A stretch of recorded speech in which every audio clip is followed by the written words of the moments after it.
Oui, donc ce qu'on disait, c'est que ce chapitre, il est essentiellement basé sur la règle, enfin, le principe général de Kal et Seminata Metame, tout ce qui sort de l'impur est impur, impur dans le sens de l'inconcevable. Et en fait, je vois en regardant en même temps que vous, là, hein, que Ravagvili, il a très bien résumé Ayot Seminachai, non pas Minatame, parce qu'effectivement, Rambam il va rentrer dans le détail de tous les cas possibles, de tout ce qui peut sortir en général de tout aliment qui proviendrait d'une autre espèce vivante. Donc on y va, on commence. Kol ma'achal hayotze min aminim asurim shelokim al achilatam. Donc toute nourriture qui provient d'une espèce qui est elle-même interdite et sur laquelle on est loqué, c'est-à-dire que c'est interdit par la Torah, are oto ma'achal asur be'achila min Torah. Cette nourriture-là, donc une nourriture qui vient d'une espèce qui est elle-même interdite par la Torah, elle est aussi interdite par la Torah, aussi interdite minatora. C'est quelque chose qui est minatora aussi. On va voir d'où on apprend ça tout de suite. Kegon, comme par exemple, Khalev BMA, c'est pas Khalev, hein, c'est Khalev. Le lait BMA d'une bête domestique, Vechaya est d'une bête sauvage, Atemeim, qui sont impurs. Donc du lait de truie, du lait de chamelle, du lait de que sais-je, Atemeim, ou Betse'aof Vedagatmeim. Et pareil pour les œufs de poisson et d'oiseaux et de volatiles qui ne sont pas cachers. Shneimar, comme il est écrit, Vet Batayana. Voilà, donc c'est la phrase qui, c'est pour ça qu'il la met en rouge. C'est de là qu'on l'apprend. Alors, je vais expliquer un petit peu. Dans la Torah, on a des signes pour distinguer les espèces cachères. Les signes pour distinguer les espèces cachères dans la Torah, pour tous les quadrupèdes, tout le monde le sait, c'est les ruminants qui ont les sabots fendus. Les sabots fendus qui sont les ruminants. Donc, la Torah elle cite quelques exceptions des seules espèces, a priori, qui n'ont qu'un seul des deux. Et le chameau qui, de prime abord, a les deux, qui n'est pourtant pas cachère, alors en fait, c'est tous les camélidés, c'est chameau, lama, alpaga, tous ces trucs-là, qui, même s'ils ont, ils ont des sabots fendus, mais puisqu'ils marchent, non pas uniquement sur leurs sabots, mais sur leur talon, qui lui n'est pas fendu, puisqu'ils marchent sur le talon, alors ils ne sont pas cachers malgré tout. Et je dis théoriquement parce que dans les faits, il y en a sur lesquels on pourrait très légitimement se poser des questions. Le lapin, par exemple, qui est censé ruminer sans avoir de sabot fendu, c'est pas vrai. Alors, je sais qu'il y a des théories sur qu'est-ce que serait le chafan de la Torah. Ce serait pas le lapin, apparemment. Ce serait d'autres. Je sais pas si tu as vu ça. J'avais vu qu'il y avait des Il a ionies. des sabots, le lapin, des vrais sabots. Il n'a pas de sabot du tout. Il a Ah, des c'est pattes. ça. Mais il est censé ruminer. Le problème, c'est que le lapin, qu'on connaît, le lapin, il ne rumine pas non plus. Ah, d'accord, d'accord, d'accord, oui. Les ruminants, c'est quelque chose de spécial. Ah, C'est tu pas parles des justement. exceptions, pardon. Oui, oui. C'est gens qui ont qu'un seul des deux. Le cochon, c'est le meilleur exemple que dans la Torah, c'est qu'il a vraiment qu'un seul des deux. Il a les sabots fendus vraiment complètement et il rime pas du tout. Donc D'accord. voilà, lui, c'est un très très bon exemple.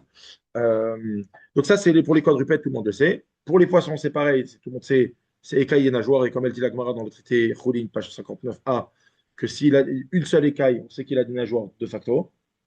C'est celui qui a créé le monde qui aurait dit le secret à Moshe Rabbeinu. Voilà, tel que le dit la Gemara. Ah, Ça te, je sais David pas, peut-être admettre. ok.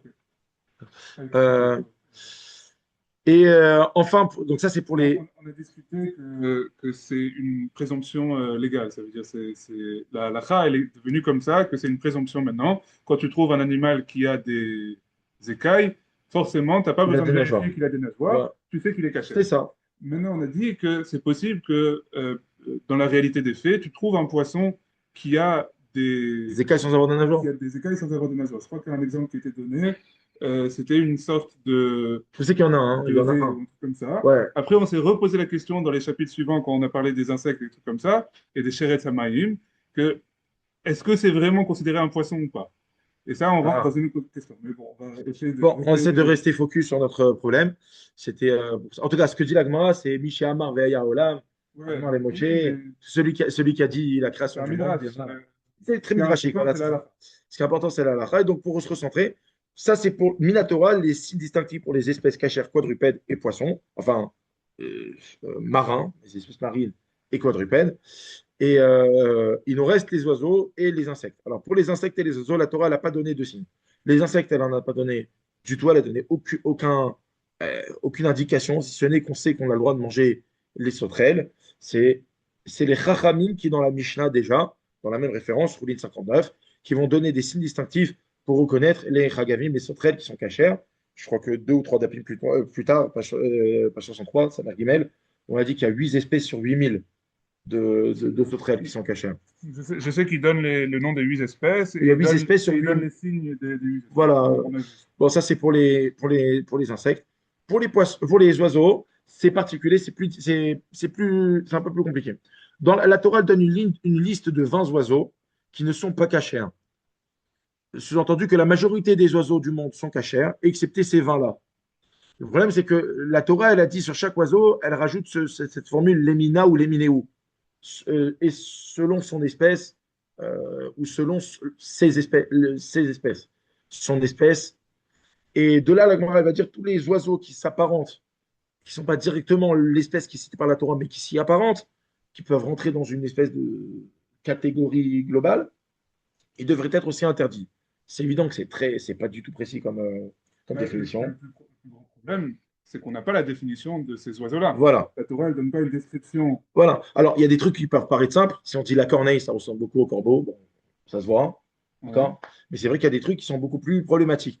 Et c'est des trucs que la Gemara elle-même, elle raconte. Il y a des dapim entiers d'histoires où il y a des rabbins qui disent mais à tel endroit, on mangeait tel oiseau et dans tel endroit, ils ne mangeaient pas tel oiseau. Et ça a perduré jusqu'à très tard. Hein. Je vais vous le dire dans une seconde, mais ça a perduré jusqu'à très tard. Il y avait jusqu'à très récemment des oiseaux qu'on mangeait en Alsace et qu'on ne mangeait pas en Afrique du Nord et vice-versa. La pintade, par exemple, la pintade, elle était mangée, je crois, par les Ashkénazis, mais pas par les Sfaradim. C'est logique parce qu'en Alsace, ils avaient des pintades. Ils mangeaient des pintades qui est une espèce de poule sauvage. Mais en Afrique du Nord, ils ne mangeaient pas la pintade. Bon, en tout cas, quoi qu'il en soit, la Mishnah, elle donne des signes distinctifs pour les oiseaux, qui sont des signes que les Chachamim m'ont donnés. Alors, les signes, c'est qu'il a un doigt en plus. Qu'est-ce que c'est un doigt en plus? Il y a plusieurs explications. Comme ce n'est pas le sujet, je passe rapidement. Et il a le jabot et le gésé qui s'arrachent. Zefek et Kokeban Oniklaf. Et enfin, s'il y a un oiseau qui, lorsqu'il s'agrippe sur des branches, il sépare ses doigts de devant et de derrière, comme c'est le cas des perruches et des perroquets, on sait qu'il n'est pas cachère. C'est un cholek et draglave. Pareil, s'il y a un oiseau, tous les rapaces, Les rapaces sont pas. ils ne sont pas cachères. C'est ce qu'on appelle un dorès, c'est qu'il a des serres, il écrase, il attendrit la viande avant de la manger. Ça aussi, il y a un autre pirouche. Je crois que le RAN, il dit que c'est que Il marche il, parce il- qu'il marche. il prend et il me ramène à sa bouche. Ah, Ce qui est, dans les faits, qui existe quasiment pas, un truc bizarre. d'accord. En tout cas, c'est les rapaces. On parle des rapaces. Ouais. Bon, donc ça, c'est pour les oiseaux. Parmi cette liste d'oiseaux donc, que la Torah a donnée qui ne sont pas cachers, il y en a un qui est bizarre.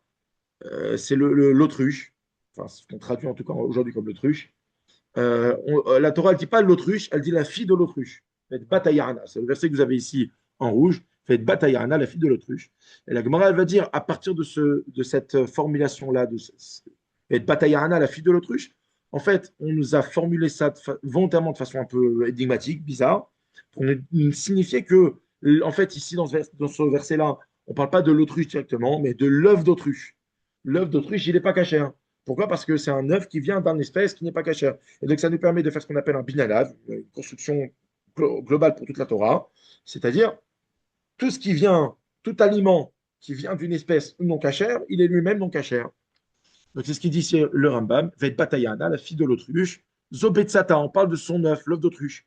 Vuadin lechol a asur kayana, et donc c'est la même chose pour tout ce qui est interdit, comme l'autruche. Olchol advarim adomi babetsa, et tout ce qui ressemble à l'œuf, c'est-à-dire de la nourriture. En gros, de la nourriture qui vient elle-même d'une espèce vivante qui est non cachère. Attends, juste un truc, de toute façon, on n'aura pas le jour. Oui, tu as raison. On la rapproche. Ouais. Bon, voilà. Il y a Et des du coup, questions. tout ce qui sort d'un animal, donc on apprend de cette histoire de Batayana que tout ce qui sort d'un animal pas caché est pas caché. Voilà, c'est ça. C'est de là qu'on apprend, c'est la dracha. D'accord. Alors, c'est important de préciser que c'est une dracha, c'est que c'est pas explicite dans la Torah, surtout pour la suite. On va le voir. Ok. Parce qu'il y a des dionim dans le Rambam. Bon, on va voir. On avance. On essaie de faire. Voilà. Alors, comment on fait pour descendre? J'ai pas de passe-parler?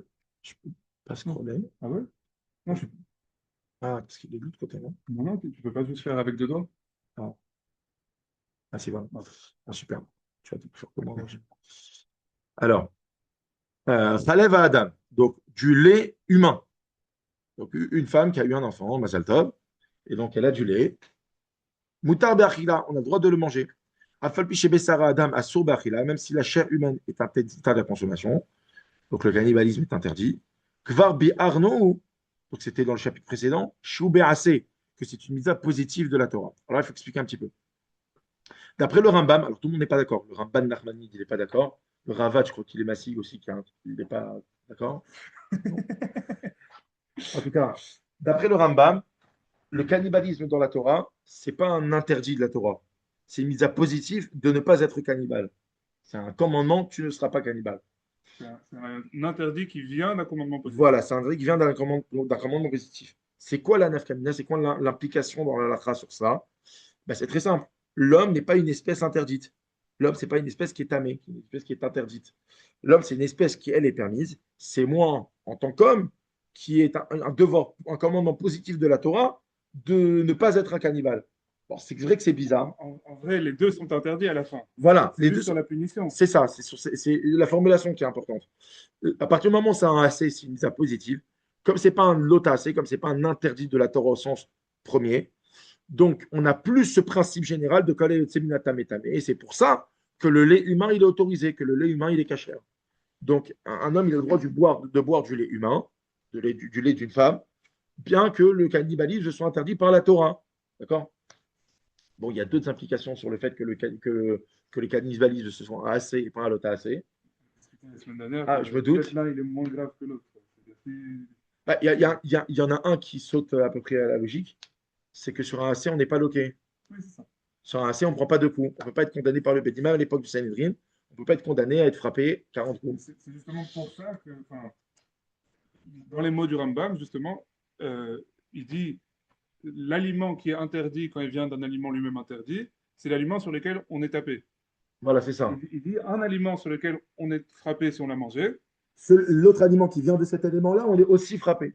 Donc, sous-entendu, c'est-à-dire c'est quelque chose qui vient du coup directement de la logique du Talmud, il nous refait la logique du Talmud, c'est du coup pour ça que l'homme, si on boit son lait, si on boit plutôt de la C'est viande, ça.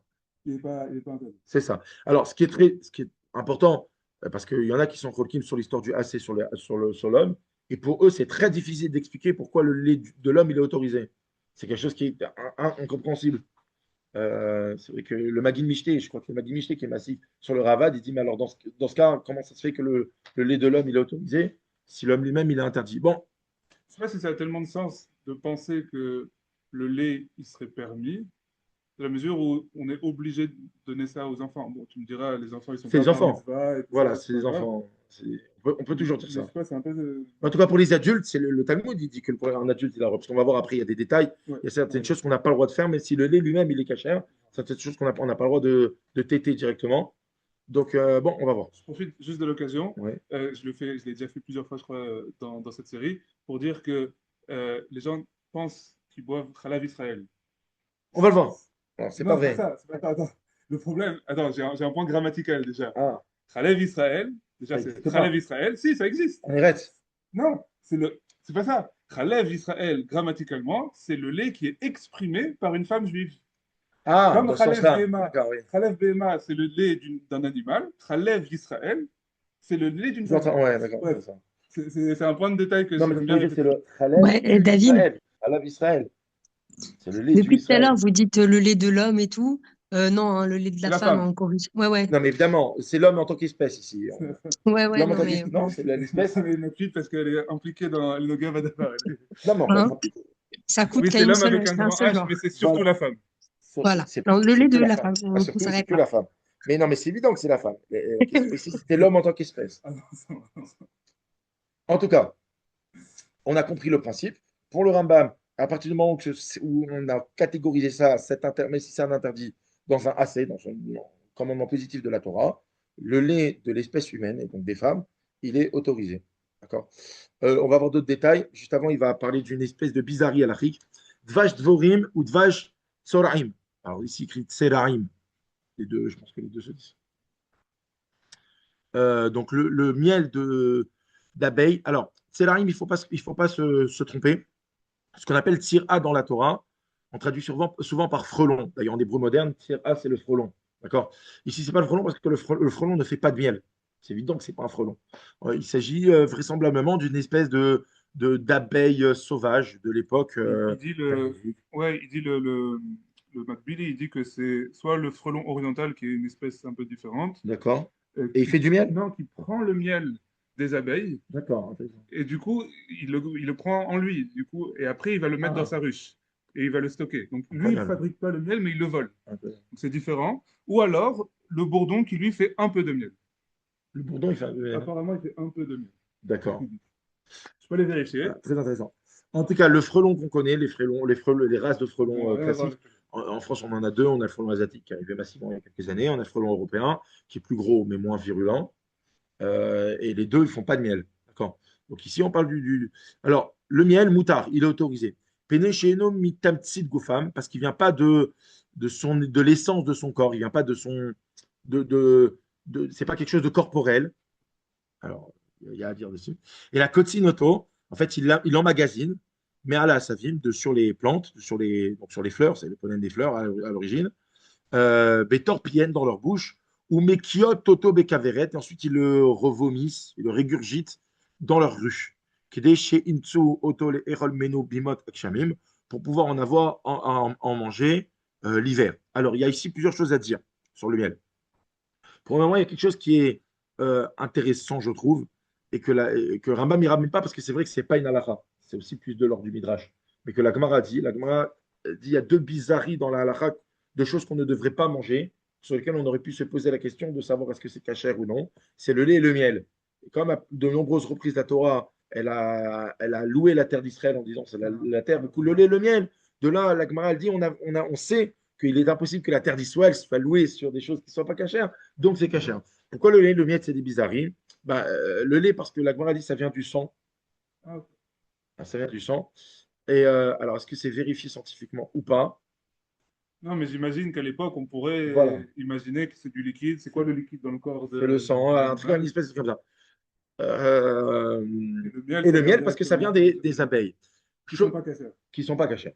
Et donc, on rentre dans ce problème dès qu'on est Teminatame Tame. Ce que la Gemara, elle dit, alors ça, c'est vraiment étonnant parce que je ne sais pas comment ils ont fait pour savoir ça à l'époque de Gemara. Ça fait partie des choses qui sont vraiment étonnantes, pour le coup. La Gemara, elle dit, l'abeille, elle a deux estomacs. Un estomac avec lequel elle mange et un estomac dans lequel elle fait que stocker. Alors, c'est vrai que l'abeille a deux estomacs. C'est scientifiquement montré, déprouvé. C'est un gésier, non? C'est pas vraiment un... Voilà. Le problème, c'est que c'est faux de dire que l'abeille, ce n'est pas elle qui produit le miel, elle ne fait que le stocker. C'est faux. C'est l'abeille qui produit le miel. Et sans les enzymes que l'abeille, elle produit par son corps, on ne peut jamais avoir de miel. Mhm. C'est-à-dire qu'elle récupère du pollen, et avec ce pollen, elle va espèce de l'enrichir avec ses enzymes. Et de cet enrichissement, ça va donner une espèce de cire qu'on appelle la cire d'abeille. C'est pas de la cire, en fait, c'est pas de la cire d'abeille encore. C'est une espèce de cire qu'on appelle la gelée royale. Et la gelée royale, quand il la stocke, ça devient du miel. En fait, avec le temps, ça se sépare. Les deux se séparent. Donc, en fait, tu es en train de dire que l'abeille, elle est mahamite. C'est elle qui donne la Ouais, consistance. ouais, Elle prend le exactement. pollen Exactement. et elle donne quelque chose d'elle-même qui Exactement. rend le truc Et pire que miel. ça, c'est même aujourd'hui, avec toutes les machines qu'on a, on ne sait pas faire du vrai miel sans abeilles. On sait faire du faux miel, miel avec des machines, mais on sait pas, ce ne sera jamais le même miel que les abeilles. D'abord, je vous le donne, c'est gratuit. D'accord. Si un jour vous avez du miel à la maison, vous avez acheté du miel au supermarché, et vous voulez savoir si c'est du vrai miel d'abeille ou pas, il y a un truc, c'est incroyable. Moi, je l'ai fait l'expérience, c'est mais vraiment incroyable. Alors, il y a une expérience très, très simple pour savoir si c'est du vrai miel ou pas. S'il se dilue facilement dans l'eau, c'est du vrai miel. Il y a une autre expérience qui est très intéressante. Quand on prend du vrai miel et qu'on le laisse couler et qu'on le laisse sécher sur le fond du verre, on va avoir la même forme ce qu'il y a dans les ruches d'abeilles, Ah, les hexagones les là. hexagones. Ce qu'on appelle la mémoire, je ne sais plus comment, la mémoire. C'est incroyable, ça reprend la même forme. C'est incroyable. C'est incroyable. La nature, la brillade à Kajwaku, c'est des trucs des fois. Bon, le problème, c'est que du coup, ce que dit l'Agmara, c'est un peu faux. Ok. L'abeille, elle fait quelque chose dans le miel, et sans l'abeille, on ne peut pas faire de miel. Alors, parenthèse faite, dans les acharonim, dans les poskim actuels, il y a un gros dioun autour de la gelée royale. Alors, si la gelée royale est autorisée ou pas.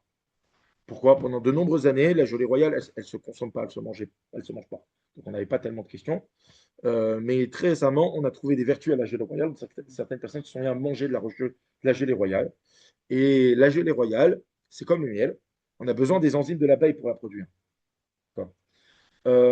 Moi, je pense qu'à partir du moment où on autorise le miel, il n'y a aucune raison d'interdire la gelée royale. C'est comme ça qu'il est posé avec Rav Moshe Feinstein. Ravad Yosef, il interdit la gelée royale. La question, elle est intéressante, je trouve, même dans une perspective très maïmonidéenne et tout, parce que on comprend que finalement, biologiquement, Dvash, le miel, c'est une bizarrerie à l'Afrique. C'est-à-dire, c'est pas une bizarrerie, c'est une décision à l'Afrique. Voilà. Le miel est permis. Mais du coup, si la gelée royale, c'est pas considéré du miel, bah, Il est possible qu'elle ne rentre pas dans ça rentre pas dans l'autorisation particulière. Alors, moi, alors, la vérité, moi, j'entends bien ce qu'il dit Rav Moshe Feinstein. Il dit c'est Birklal du miel. Ouais, je comprends aussi. C'est Birklal, Il n'y a ça pas de rentre. différence. Voilà, il n'y a pas de différence avec le miel. C'est Birklal du miel. Ouais. Même si c'est vrai que c'est plus gras, c'est pas exactement la même texture, Très bien. mais c'est Birklal le miel. Bon, si ceux que ça intéresse, vous pouvez les voir dans l'acronyme actuel. Mais bon, voilà. Donc voilà pour le miel. C'est vrai que ce qui est dit dans la Gemara, ce qui est dit ici dans le Rambam, ce qui est rapporté par tout le monde, hein, qu'en fait elle ne fait que le stocker et ensuite elle le régurgite, c'est faux. Voilà. Comment on s'arrange avec ça? C'est de la lara. Voilà. Après, il y a aussi autre chose qui est faux, qu'elle le garde pour l'hiver. C'est pas que pour l'hiver, c'est surtout pour les larves qu'elle le garde. Mais bon, ça c'est plus ou moins vrai parce que en fait les larves elles grandissent pendant l'hiver et elles sortent à l'été. Donc, Dalet. Afalpi chez Khalev Adam Moutar. Donc même si le lait humain il est autorisé. Asru Chachamim Nigdol, les Gadol, Linek Oto Minashedaim.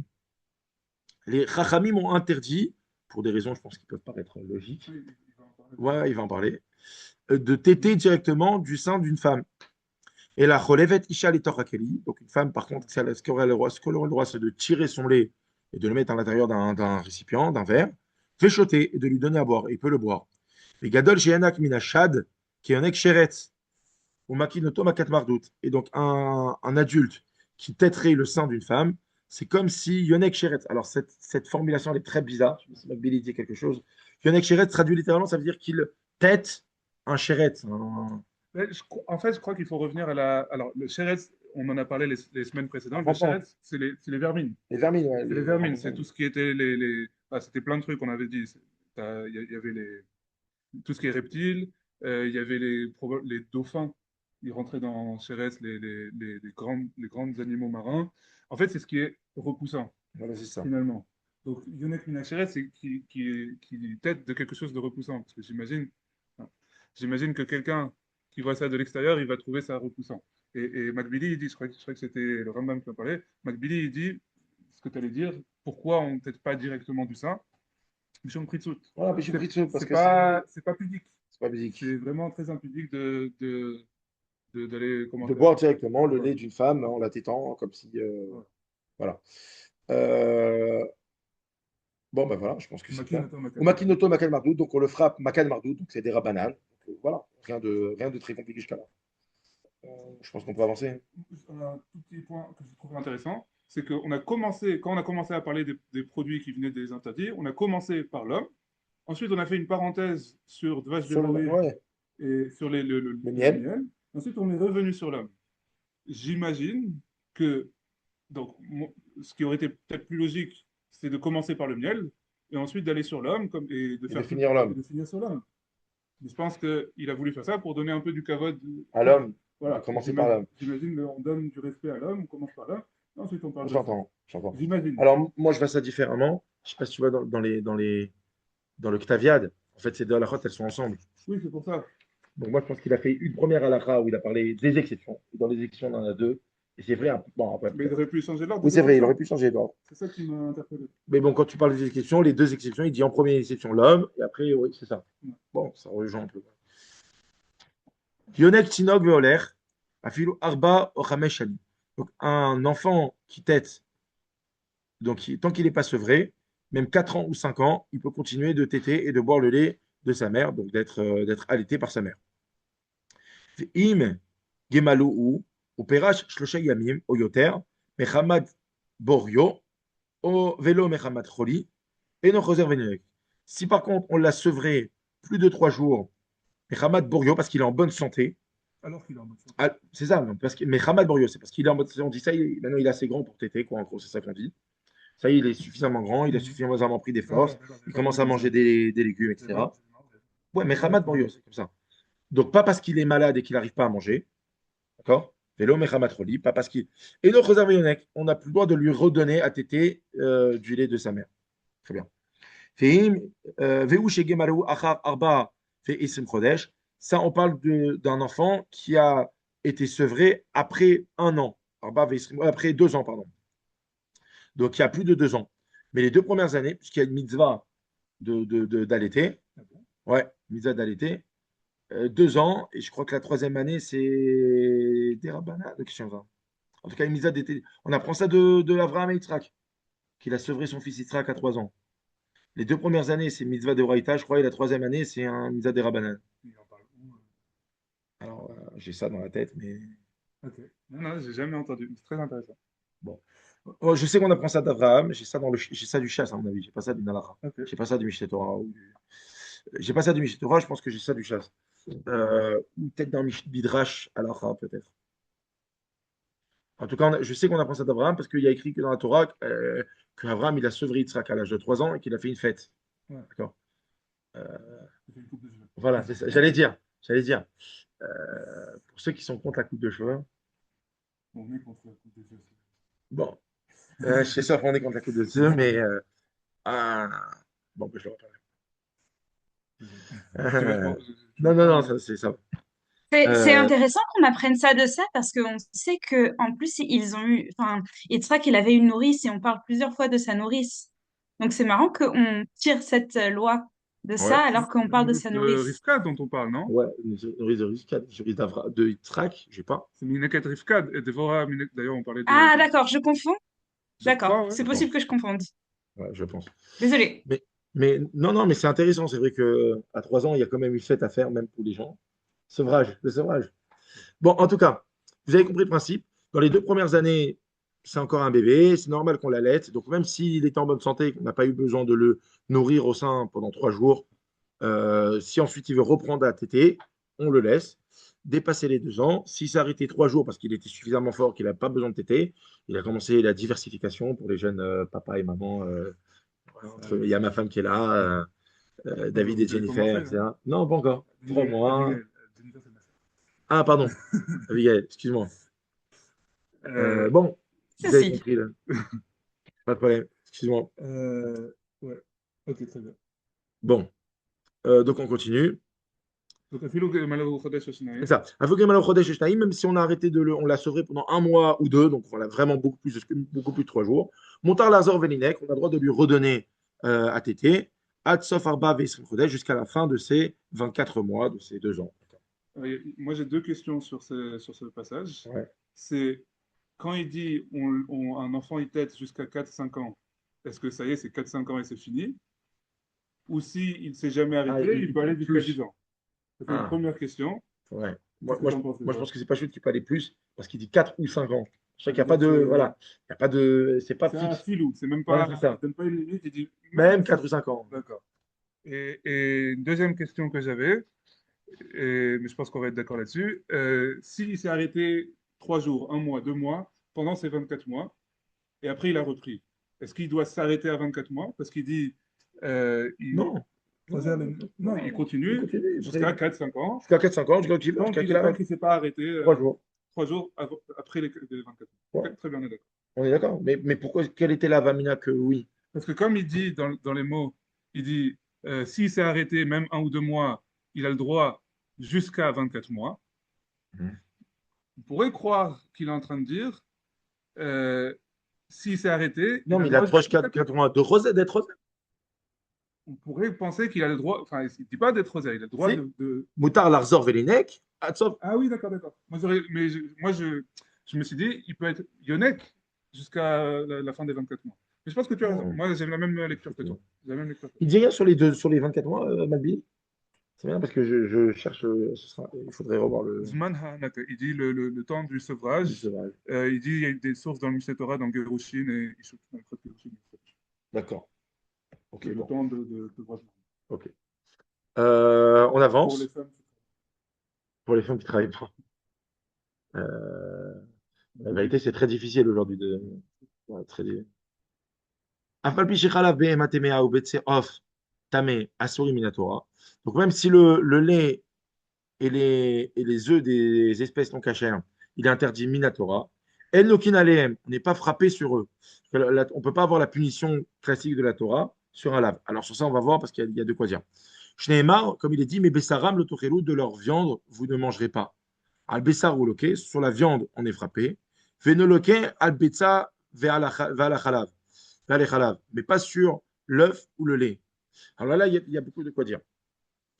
Alors, première chose qu'il faut dire, euh, normalement, c'est clair pour tout le monde, je le répète, mais s'il y a des gens qui ne savent pas, tout interdit de la Torah, sur lequel il y a un maasé, c'est-à-dire qu'il y a une action interdite, pas simplement du théorique, c'est pas simplement même de la parole, il y a vraiment un interdit sur lequel il y a un maasé, il y a un acte, une action.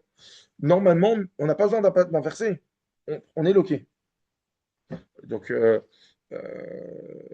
quelqu'un qui mange non cachère, il n'y a pas de verset pour tout le reste du non cachère. Quelqu'un qui mange du non cachère, normalement, il devrait être loqué. Ici, le verset, il est spécial parce qu'il ne vient pas nous enseigner qu'on est frappé sur celui qui a mangé de la viande.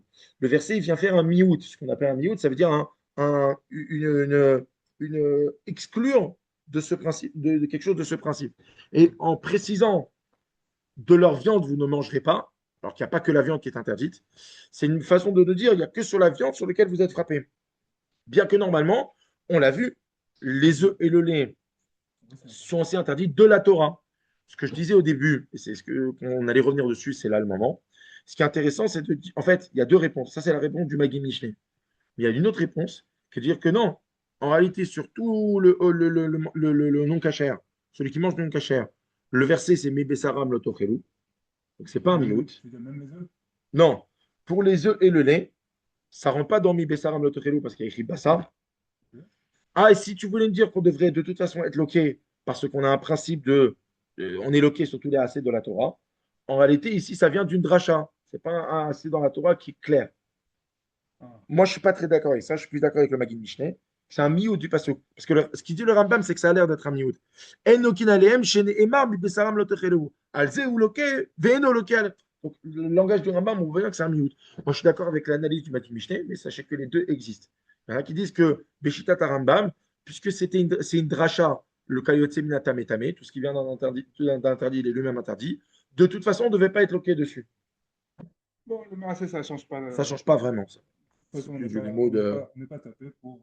On n'est pas tapé pour les œufs et le lait ou pour tout ce qui viendrait, tout aliment qui viendrait d'un autre aliment non caché. Pourquoi? Alors, ce qui est intéressant, et à mon avis, ça vient plutôt de là, parce que c'est vrai que si on s'arrête là dans la halakha, on a l'impression que c'est un miout du pasouk. Le pasouk, c'est ce qu'il dit le Rambam, qui a écrit Bébé Sarah de leur viande, vous ne mangez pas. Sur la viande, donc on est frappé, mais on n'est pas frappé sur le reste. Mais dans la suite, le Rambam, il y a une espèce de justification à l'arique. Il dit, ouais, il dit, otan, parce que celui qui mange du lait ou des œufs d'un animal non cachère, c'est comme si celui qui mangerait Khatsi Shiur. Alors, je vais expliquer ce que c'est Khatsi Shiur.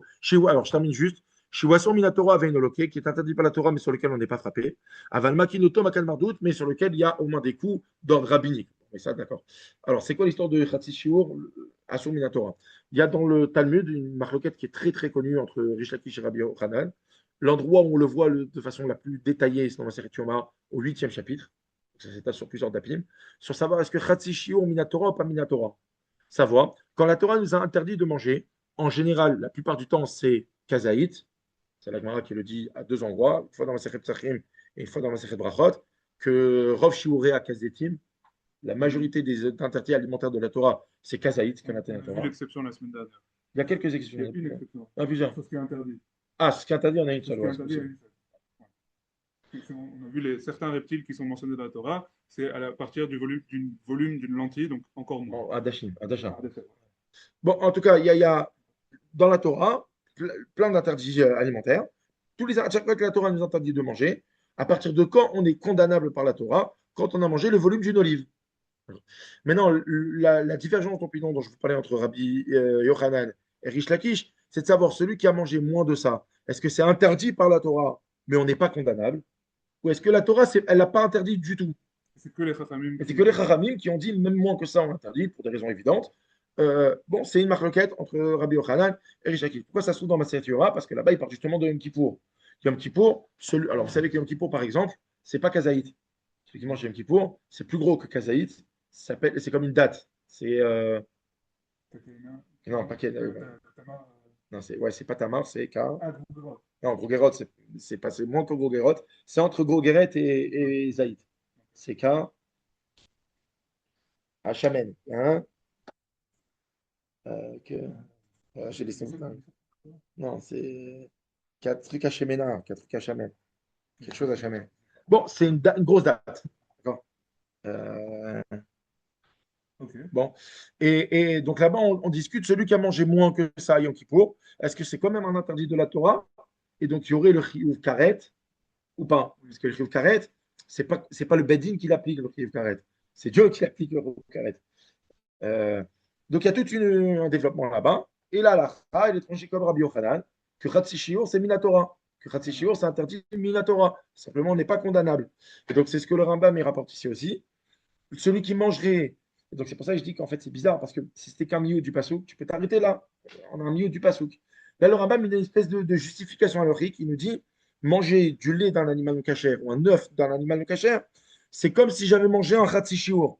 C'est comme si j'avais pas mangé ce que la Torah elle a demandé de manger, le shiur de la Torah, à savoir de la viande, à une autre étape de ce que c'est aujourd'hui, pas sous une autre forme de ce que je mange, pour être condamnable. C'est entendu, la Torah, elle t'a dit mi bessaram, c'est le bassar qui est interdit. Tant que c'est pas du bassar, c'est interdit de la Torah parce que c'est l'espèce qui est interdite dans la Torah, mais c'est pas condamnable par le. C'est pas loqué. Donc on serait dans la même idée que c'est plutôt ça rentre dans la même idée que c'est un miout.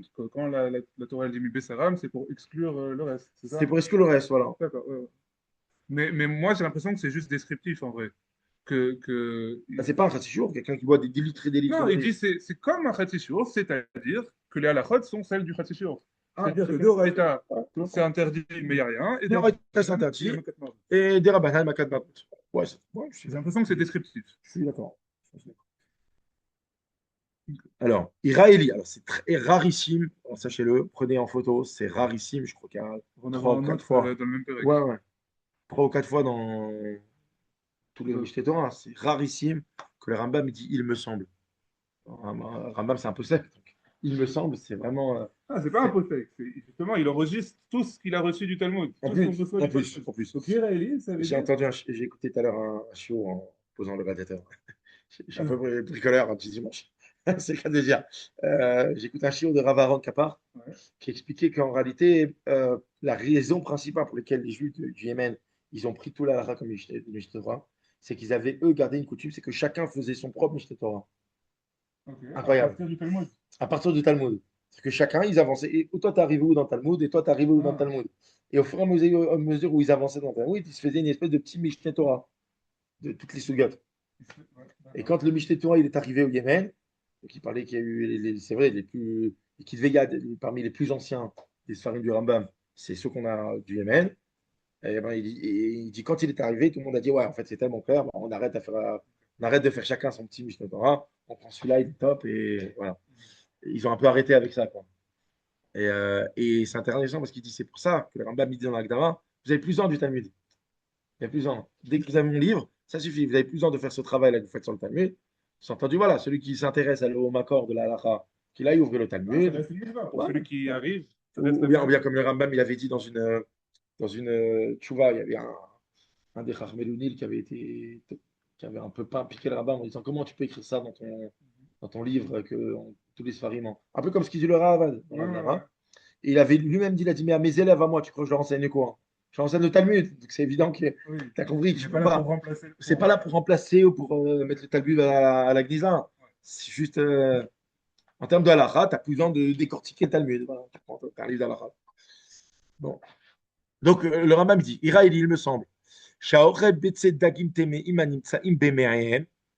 celui qui mange des œufs de poisson interdits, qui se trouvent encore dans leurs entrailles, qui aurait kirvé dagim, c'est comme s'il mangeait des entrailles de poisson. Fait loqué minatora, et donc dans ce cas, il serait loqué minatora. Les coups qu'il prendrait, c'est pas seulement d'ordre rabbinique, c'est d'ordre toraïque. C'est comme s'il mangeait du poisson interdit. Ouais, pourquoi? Parce que c'est comme s'il mangeait, puisqu'il mange l'œuf, tout le monde a compris, hein. Un gars, il prend un poisson non cachère. J'allais dire l'esturgeon, mais l'esturgeon, il y a une divergence. Donc, pas l'esturgeon. Il y a des esturgeons qui sont cachés. crois qu'il y a des esturgeons cachères et pas cachères. Et de ce que je sais, c'est pas qu'il y en a qui sont cachers, il y en a qui sont pas cachers, c'est qu'il y en a qui disent qu'il est cacher, il y en a qui Non? disent qu'il n'est pas Ok. cacher. Ah, je croyais que ceux qui disaient qu'il était cachère, Parce qu'en c'était fait, il pas a tous des les... écailles, mais c'est des écailles qui ne s'arrachent pas, Ok, des grosses écailles ok. incrustées. Et donc, Je sais que Chacham Rahmiel, qui est un des Chachamim qu'on écoute beaucoup, enfin, ouais, on ouais, apprécie ouais, beaucoup cette sourate, il a dit qu'il a mangé de l'esturgeon il y a pas très longtemps. d'accord. Et que Alors, c'est pas un poisson incroyable, si jamais. Si vous avez... bon, parenthèse faite, c'est une bizarrerie à l'Afrique qu'on ne le mange pas. Parce qu'il y a d'autres poissons qui ont le même problème, c'est-à-dire qu'ils ont des grosses écailles Et qu'on incrustées mange. et que tout le monde mange. Ouais, ok. Et je crois que, je sais plus c'est lequel, mais de mémoire, c'est vraiment des poissons genre le merlan. C'est vraiment un truc que tout le D'accord. monde mange, je crois. D'accord. Donc c'est vrai que c'est une vraie bizarrerie à l'Afrique de pourquoi on ne mange pas les surgeons. C'est un peu D'où la mousquin. raison que lui-même les mange. Je Ouais. pense, ça m'étonnerait pas. Mais bon, il y a plein de poissons qui sont comme ça, hein. Par exemple, le voilier, lui, par contre, il est caché. Les coulées alma, les cols à déotes, et on ne le trouve dans aucune liste de poissons cachés. Ah. Voilà. Alors ça, c'est pour l'espadon voilier, mais même l'espadon normal, il y en a qui l'autorisent. L'espadon, le vrai espadon. L'espadon avec le nez très, très, Ouais. très, très long, qui n'a pas la voile, pas le espadon voilier. L'espadon voilier, c'est la Gemara, en fait. La Gemara, elle dit que le poisson qui ressemble à une épée, il est caché. Ah. Et les Rishonim ils discutent. Est-ce qu'on parle du petit épée ou grande épée? Donc, du petit épée avec la voile, c'est celui qu'on appelle l'espadon voilier, ou le vrai espadon. D'accord. Mais en tout cas, l'espadon voilier, il est caché, il est coulé à l'maille, on le trouve dans aucune liste de poissons cachés. Il y en a d'autres, hein. Euh, j'ai un ami qui est poissonnier, qui est un des fidèles de la synagogue, qui s'appelle Aldana, Franck, et qui est un vrai bon poissonnier, poissonnier un peu luxe. Et il vend des poissons qui ont des écailles, même des belles écailles, et qui sont dans aucune liste de poissons cachés. Moi, je lui dis, si un jour tu me ramènes, même moi, je le mangerai. Pour le coup, il a des écailles, c'est pareil, c'est des coulées à la main. C'est le poisson perroquet, je ne sais pas si vous avez déjà vu ça. C'est un poisson qui est magnifique. Alors, ce qui paraît, c'est juste un poisson blanc. Ouais, poisson perroquet. Ouais, vas-y, montre, attends. Vas-y, je t'en prie. Poisson perroquet, c'est un poisson qui est bleu turquoise. Bleu turquoise et.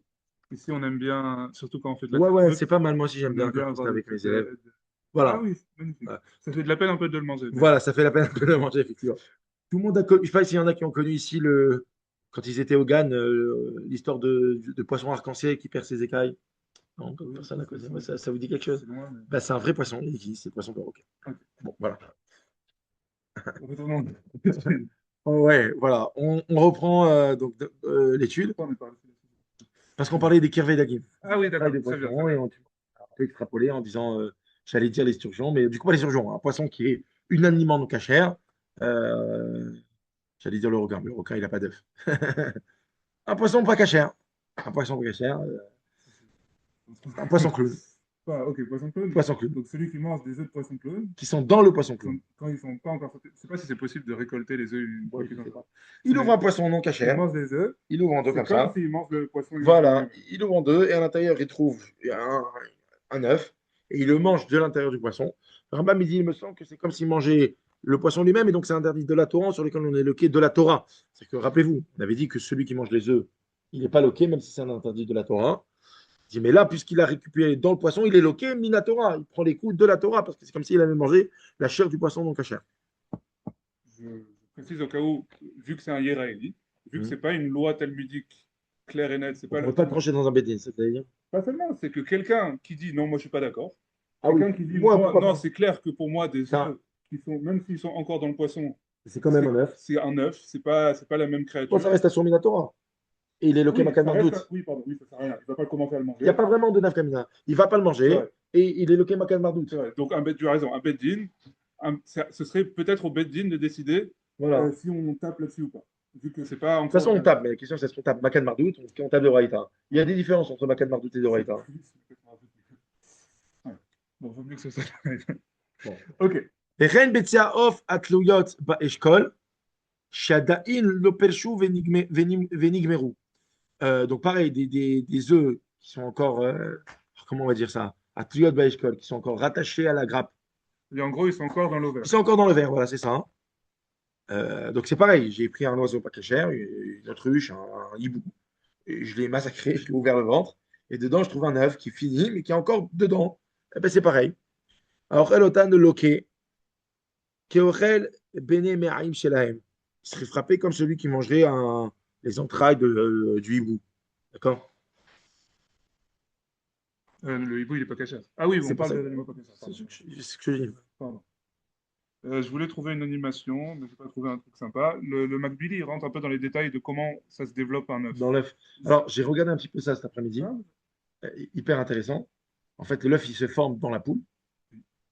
ça, pour le coup, Ça, pour les faux, on on est était tous d'accord. d'accord. Mais en fait, pourquoi là, il dit encore rattaché? En fait, on va détailler. Si l'œuf, même à l'intérieur de la poule, il est complètement fini avec sa coquille, là, il est séparé de la poule. Ouais. Donc là, il est possible que même. C'est pas de ça qu'il parle, en tout cas, le Rambam. Le Rambam, il parle que, en fait, l'œuf, avant d'être complètement fini avec sa coquille, il y a d'abord le jaune qui se forme. Après, il y a le blanc qui se met autour. Et après, il y a une espèce de pellicule qui vient avant la coquille. En fait, entre l'œuf et la coquille, il y a une espèce de pellicule qui se forme d'abord. Il n'y a pas une pellicule aussi entre le blanc et le jaune? Autour du jaune. Autour du jaune, d'accord. Autour du jaune, il y a aussi une pellicule, ouais. Ouais. Vous savez, c'est avant de crever le fameux crevage C'est ça. du jaune dans l'œuf poché que ma femme fait si bien. Pour l'avocat de Tossé, on crève et ça. Bon, voilà et tout. Euh, Ah, on est Ouais, plus haute, c'est moi. Tu me remettes haute. On a perdu du monde, là. On a dû perdre deux. Ouais. Il se passe quoi? Ah, ben, il n'y avait plus Internet. Ils ont coupé Internet, ils ont remis.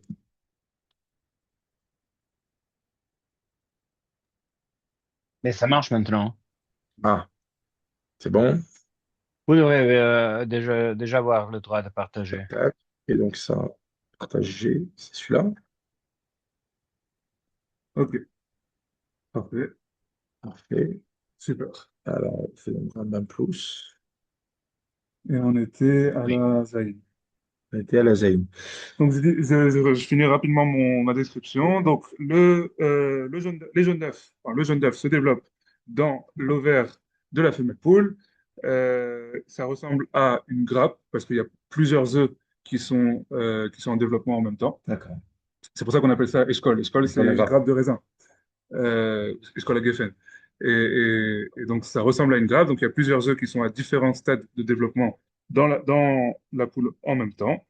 Donc, ça commence avec le jaune d'œuf, il se développe, et une fois qu'il finit de grandir, donc le jaune d'œuf finit son développement, les vaisseaux sanguins qui le reliaient à la poule sont coupés. Mhm. Envers les nord habetim, il va dans le conduit, je ne sais pas comment il s'appelle, le conduit des œufs. Vesham hu ne'ataf tehila bechelbon, et là, il est entouré Entouré du blanc. du blanc. C'est ça, c'est tout à l'heure. Achar kach ne'ataf beklipa C'est haolet ça. Après, il y a une nefaseh. clipa, Ensuite, il est entouré avec une une espèce de paroi. paroi qui va se durcir. Ou le basaf moutelet abetza, et après, l'œuf, il est pondu. Bon, Talir zenimcher que 26 heures, donc ça dure à peu près 26 heures. je Charlotte, ouais. Imlo, imlo hufarta habetza ali des achar, si elle n'a pas été fécondée, alors On va en parler. sur le Helmon, le Helmon, c'est le jaune d'œuf, Mhm. il va y avoir quelque chose un rond, une sphère blanche. Donc, c'est celle qu'on perce quand on fait des œufs mi-cuits, enfin des œufs pas complètement cuits. VN mitpater mimena efroar, et il ne va pas sortir Il ne peut pas sortir de lui un un poussin. Forcément, ça n'a pas été fécondé. Ça reste une reproduction sexuée des œufs, et pas une génération spontanée. Aval, im hofarta ali des achas, si ça a été fécondé par fécondé par un mâle. Nirit ala Khelmon, Tabarat Levana, Vechourbem. Ça, on voit sur le jaune d'œuf, au lieu que ce soit une sphère complète, bah, ça va être comme une bague. Ça va être quelque chose de percé des deux côtés, toujours blanc. Va effroir, Matri Leitpatar Ben Hachilmon, le Ben Hachilbon, et le poussin va commencer à Se développer entre les deux.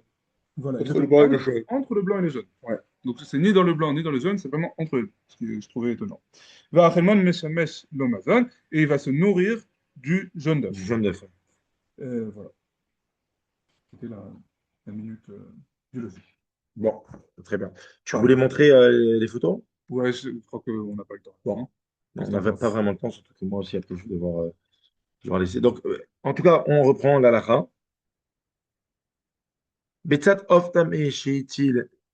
Non, c'est pas On n'a ça. pas fini. Ah, c'est ça. La Zaïn. Sha'adain lo persu venigmeru. Donc donc tu dis, C'est ça. Donc, ils n'ont pas encore été complètement terminés. c'est ça. Pourquoi? Parce que c'est ce que j'allais vous dire. La différence qu'il y a entre les œufs d'oiseaux et les œufs de poisson, c'est que l'œuf de poisson, il n'a pas de coquille. Il n'y a pas la coquille. Donc, en fait, un œuf de poisson, peu importe l'étape de développement de l'œuf, tant qu'il est encore dans le poisson, le Rambam il dit que d'après lui, c'est ce qui lui semble, et ça fait partie du poisson. C'est considéré un des membres du poisson, des entrailles du poisson.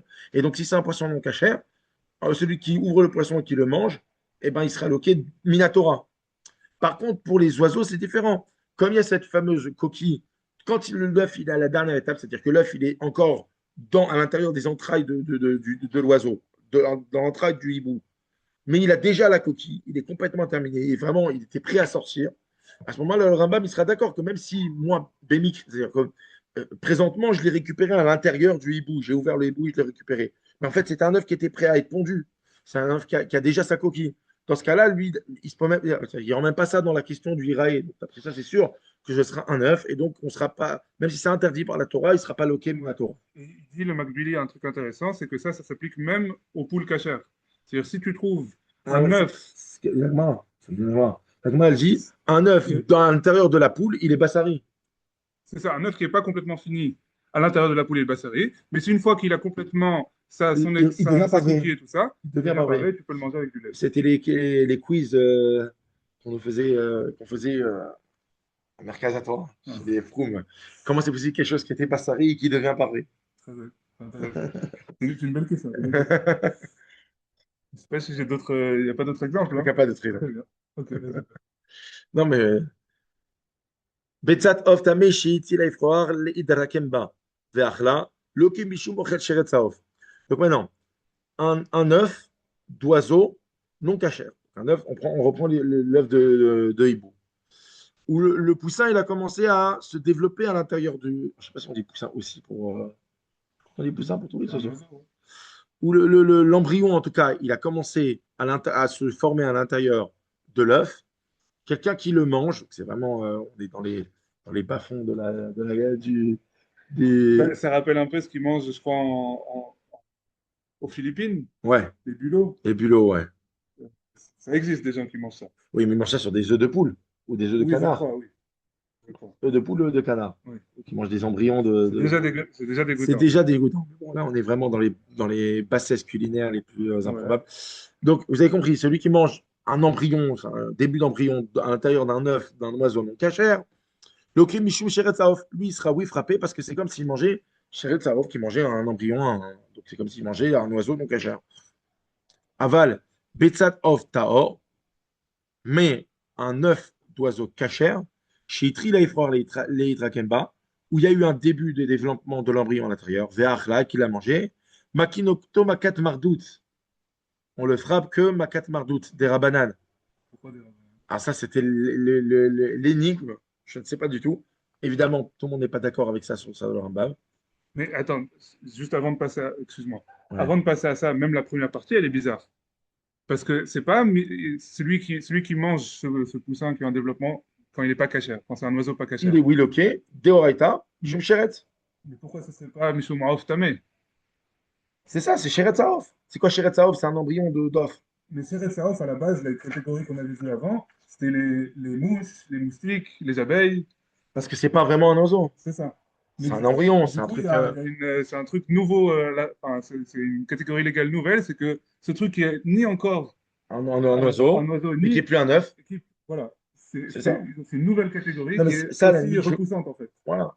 C'est aussi la vermine. Ouais, ok. Ça, je le comprends. Ce que je comprends pas, c'est pourquoi le Sheret Saof Taor, il est pas interdit par la Torah. Il est interdit que par les Ramim. Pourquoi il serait interdit par la Torah? Parce que si tu dis que c'est Sheret, c'est entre les deux. Non, tu dis que. Oui, c'est ça. C'est ça. Si tu me dis que ce truc qui est repoussant, bah, ça rentre forcément dans la catégorie des animaux repoussants. Sheret. Le fait qu'il est cachère ou pas cachère, ça devrait être un animal repoussant. C'est ça. Je suis d'accord. La vérité, je n'ai pas cherché hyper loin, mais personne ne dit rien dessus. Billy, je me rappelle, il dit qu'on est tapé des rabbanan, on est tapé des rabbanan, les rabbins ont institué une punition, parce que c'est entre quelque chose qui peut être mangé comme ça et quelque chose qui a besoin de shrita. Ah. Tu l'as mangé avant qu'il ait besoin de shrita, donc c'est un truc un peu bizarre entre les deux. Pourquoi tout d'un coup tu maman, c'est plus un œuf, c'est plus un œuf. Ouais. Bon, Bizarrerie à approfondir. À approfondir. Ouais. Je sais pas si on a une façon d'arriver à la réalité, à la logique de Chazal. À la fin, c'est ce qu'ils ont décidé, quoi. Donc, je sais pas si on arrivera à trouver Je sais pas. leurs vraies On peut intentions. essayer, on peut essayer. Bon, Ok, maintenant le sujet qui m'intéressait vraiment voilà. pour cette partie du chapitre. Vas-y.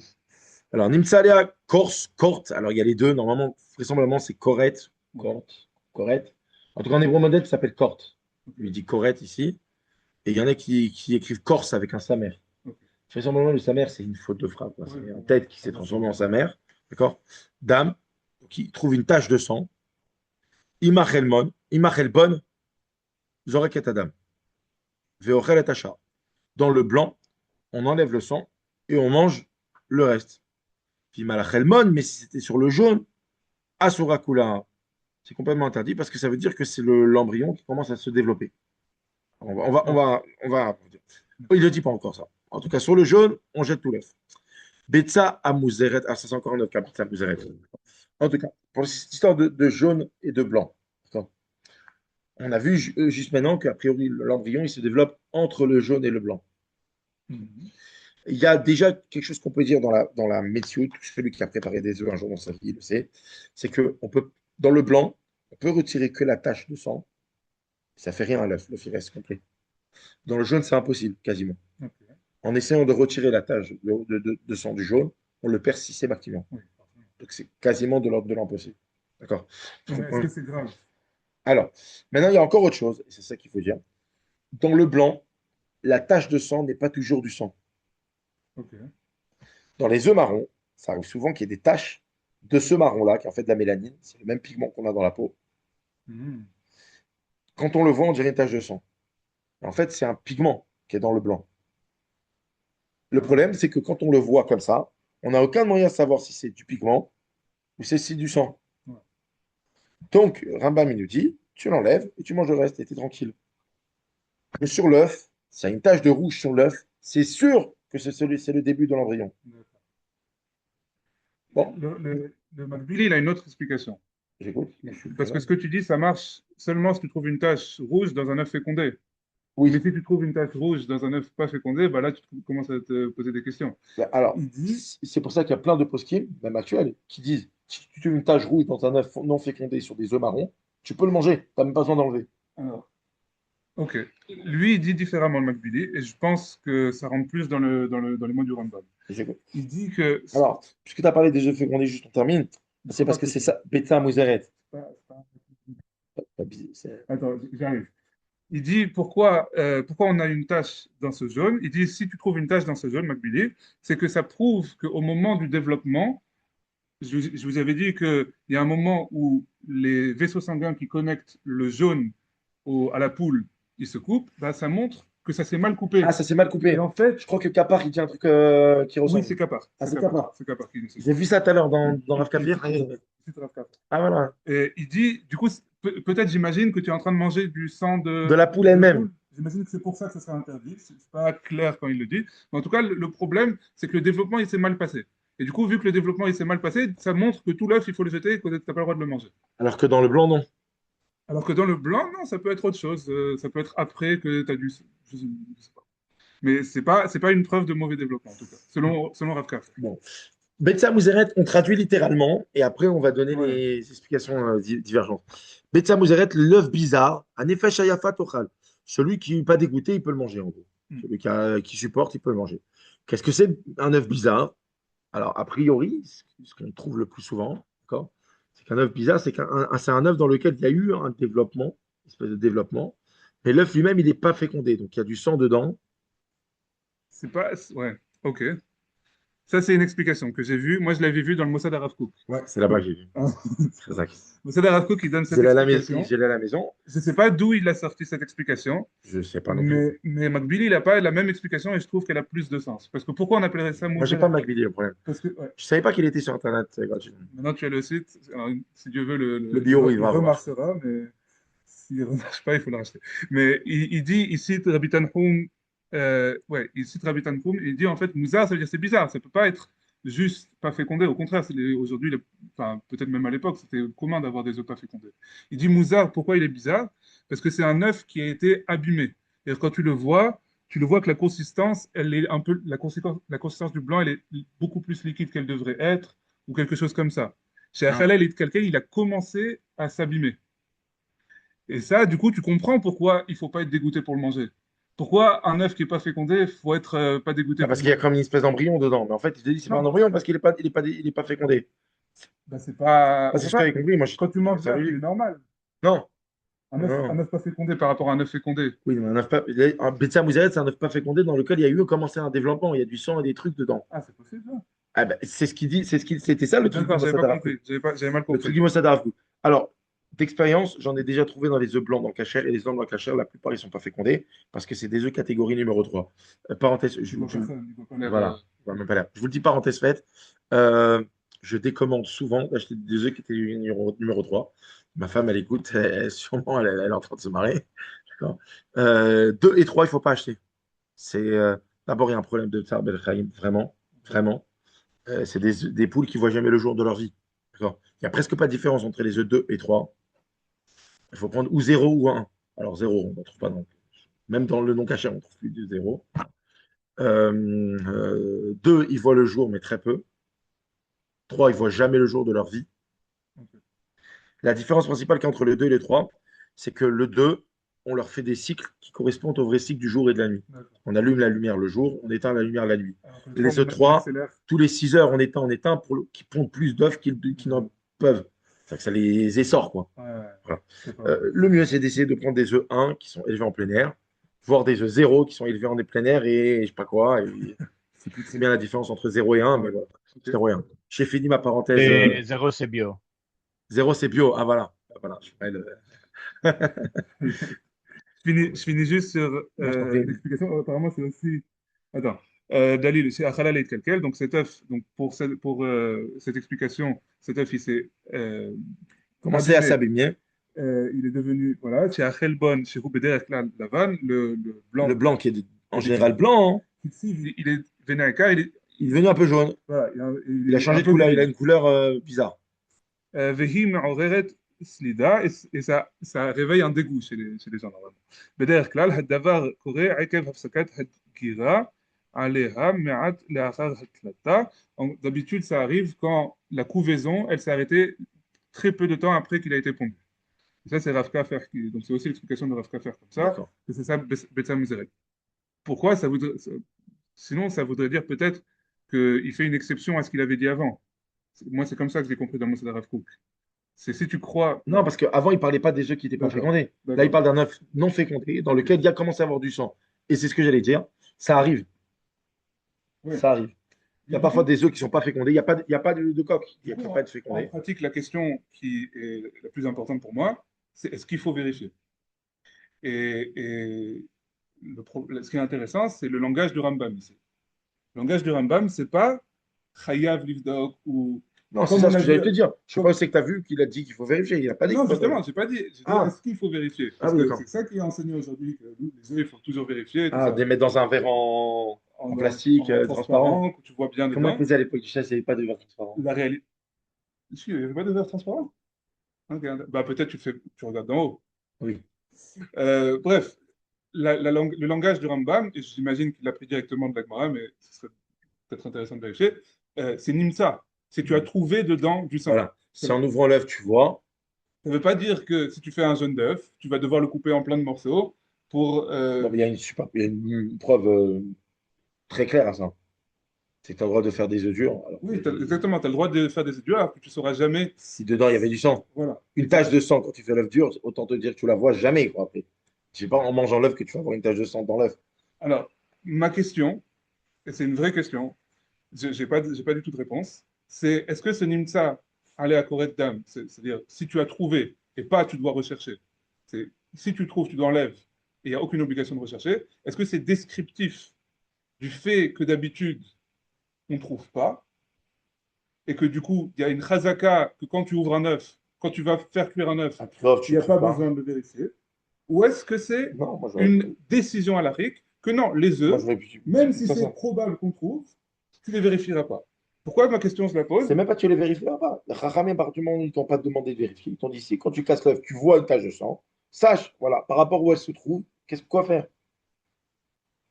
Oui, mais regarde, s'il y a des choses où tu as des grandes chances que je sais, toutes les histoires de acheter de la viande et tout ça, si tu as, si t'as une chance que ce soit pas cachère, tu n'as pas le droit et tout ça.